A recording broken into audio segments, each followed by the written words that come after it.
Tuesday, well and truly put behind the players and a good win today against Ossett Town. It was a tough game, wasn't it? Tuesday put behind us. No, not really, no, because we learnt a lot from Tuesday. I learnt a lot as a manager, and I think it's important as a manager that you constantly learn. You know, you're always trying to improve. You want your team to improve, so you know if you feel as though you don't need to improve yourself, then you're letting yourself down. I think we were poor to start. First 5 minutes conceding was not good enough, and I thought, here we go, feeling sorry for ourselves.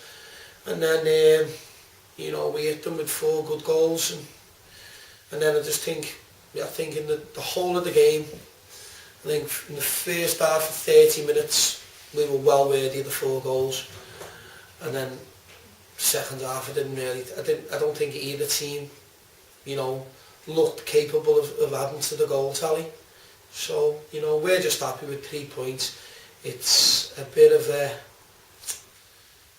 it's a nice response, isn't it? And it's a response that we expected. Yeah, you mentioned you went down 1 goal early doors, but a quick response from Joe Evans with two great goals really. First one technically brilliant over the goalkeeper, perfect weight on the lob, and the second one beating the goalkeeper at his near post in off the crossbar. And I spoke to Joe just a few minutes ago. He's obviously pleased with his own goals, and he said it's a target of his own to get more goals, and maybe with Azza going now, will he get a chance to push further up the field, will he? Or well, we've asked the players, some of them, to step up to the plate, haven't we, in terms of Barry laughing at me there, in terms of he's next week, is he, in terms of adding to the tally kind of thing, and taking some of the burden away from Jamie. And Jamie's got 2 today as well, don't forget, it's 25 for Jamie. And Joe, we made the decision, we had a chat and we spoke about Joe, and we made the decision to put Joe further up the pitch, and it's worked obviously today. And it's nice when you make decisions that work. But in terms of Joe Evans, that's what Joe Evans is capable of. He's technically very good, but he's still only a young lad learning, and next year will be a big year for Joseph Evans, and hopefully we can keep him here at Cammell Laird. But in terms of in terms of today and today's performance, it's 25 for Jamie, and he deserves a lot of credit really. He's not to everybody's liking. Sometimes he can be very languid in his style, and other times he can, it doesn't seem as though he really has, he cares. But the lad does care, and he's an asset. He's been an asset to me this season. 25 goals is a tremendous return. Still with 15 league games to go, and hopefully he can improve on that. I thought the key thing for us today was John Couch and Joe Gibbelair coming back into the side. They added a little bit of experience, a little bit of guile, a little bit of steel in there, and John Couch is one of those unsung heroes in a team you don't really see much of, and then all of a sudden, he pops up with a tackle, or he breaks things up, and his work goes unnoticed, but not by me. And John Couch was, I think I've told you before, our primary signing for this season, because if you can attract players of John Couch's ability and what his professionalism, then you can't go far wrong. Back to Jamie Enders and Joe Holt, they both come into a little bit of criticism on Tuesday. Rightly so. Today, a little bit more physicality about them, a little bit more about putting themselves about. Certainly Joe Holt as well, getting stuck in, jumping for the ball a lot more. And I feel for Joe sometimes because of the weight of expectations that's on his shoulders. People just see how he's played for Wigan, and he's been on the bench in the Premier League, and he's been at Chester, he's been at Neath, and he's been all around, and he's a young lad, and it's tough.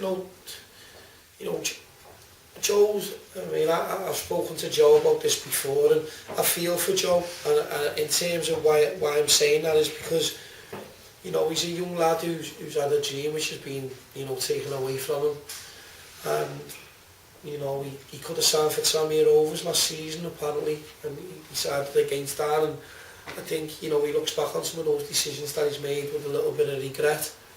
you know, he's come here and, you know, he's a special player on his day.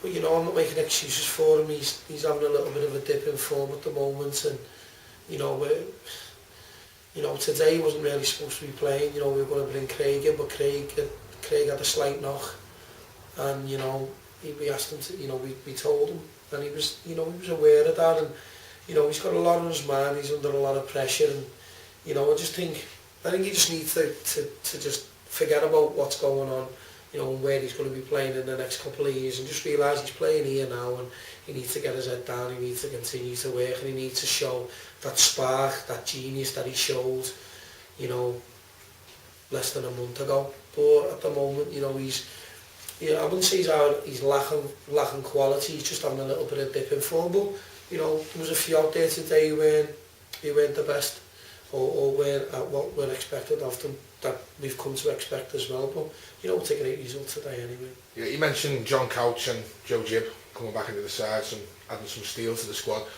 But when you look at the bench now compared to when you look at the bench at the start of the season, there's some good players who are not even getting in the 11 now. I mean, Shea Dysart's come in, Paul Powell's done well. Shea Dysart's had to wait to get on the bench. Freddie Potter's on the bench, Craig Cairns is on the bench. These are really good players, and you've got quite a good squad building. Jay Foley, Sean Richards, you know, we've got players like that on the bench, and, you know, it's to have them, and we're looking to try and bring another one or two in to freshen the squad up again. And, you know, I think you should have a squad of 18 players. You know, hopefully we'll have another signing in the squad for Tuesday. For the Mossley game? Yeah, we're looking to bring somebody in, and we're, you know, I don't really want to go into names or whatever, but, you know, we'll be speaking to him tomorrow. I spoke to the manager, and he's agreed to allow me to speak to him tomorrow. And, you know, there's another couple of players, a couple of irons in the fire that we're looking at bringing in, you know, because we need to kick on a little bit. I think, you know, we're on the coattails of everybody, and I'd like to give us an opportunity to be there or thereabouts. But, you know, another victory, 46 points. I think I got 51 in my first season when I took over after Alex Hay and Kenny Hines left. And I'd like to beat that now. That's my next target that I've set for myself, more 55 points. Any more than 55 points is a bonus. So we wait until 55 points then before we ask about the playoffs again then? You just wind your neck on all these playoffs. You know, it's just one of those. It's nice to talk about. And you know, people always ask me the question, "Oh, you're well in with the shout, this, that." Listen, don't over expect something from something that last season. You know, we're lucky to even be in this league this year.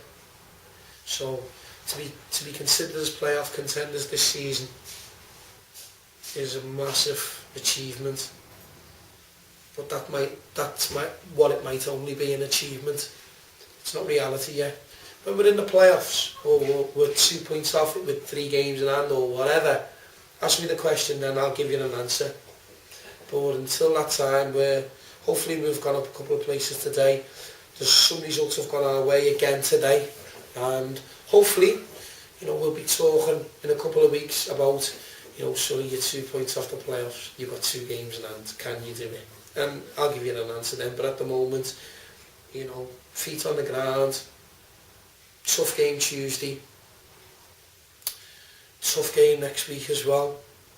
Let's see what happens. A quick word on Tuesday's opponent, Mossley, long-time leaders in this division, so we know they're going to be tough. And they come to Kirkland at the start of the season and managed to, you know, one of only a few teams who've won here at Kirkland this season.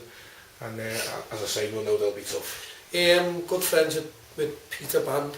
He does a lot of good work up there. He's an old teammate of mine, and a lovely gentleman on and off the pitch. And you know, got utmost respect for Mossley, because if you've been there or thereabouts all season, you deserve it. You deserve a crack at it. You know, you deserve a crack at the playoffs, or you deserve a shot at the title. And you know, we've got, you know, but for teams like us, or teams who have supporters like you who want us to get in them playoffs, we've got to go there and get a result, haven't we? Whether it be a point or whether it be a victory. But we've got to go there and we've got to go and play better than what we did today. because if we play like we did today for 60 minutes, then we won't get nothing from that game. But if you can play like we did for the 30-minute spell in the first half, then we'll be, you know, we'll give them a game, which is, you know, at the end of the day, that's what we're expected to do. So, you know, we'll go into Tuesday. We're going to Tuesday with some optimism, but more importantly, we're going to Tuesday with a win behind us and a response from a defeat against the champions elect, as far as I'm concerned. And we'll see what happens. Brilliant. Tony, wish you all the best for Tuesday.